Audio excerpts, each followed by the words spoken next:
India and UK are not strangers. We have a long history of cultural relations. And we have an excellent relations at the formal and informal levels. Our informal cultural ties go back in history. Now what is to be done, I think, is in the next 10 years, we are talking about India turning 75 in 2022. I think we have to look ahead and look on building on our strengths and just going forward. That's the way out, I think. I think India has the strongest relations with UK. I think there's no doubt about it, and this is not only for historical reasons but for contemporary reasons. I think in terms of literature, fashion, food, there's so many common points of entry into Britain, and Britain has so many common points of entry into India that I think there's already a lot happening.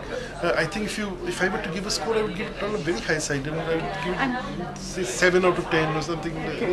I think the next decade or so, it has to be structured in areas where we do not have much interaction. I think there is a lot to be done in the digital space. I think that is the future. And we were talking about the relationship between young people of the two countries. That can happen, of course, that happens a lot informally on Facebook and Twitter. But I think it has to be, you can come into, institutionalize it and create platforms where cultural young people in the field of culture and media can work together. I mean, exchange ideas. Right now, we all do it at an informal, personal level.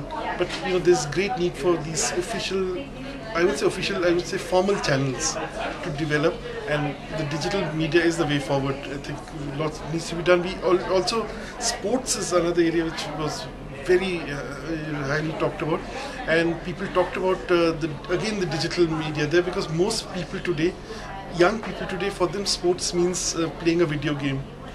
I think, interestingly or not, most of the video game characters are American. I think that's something for you to think about. I mean, most of the good books that our children read are written by English writers, British writers.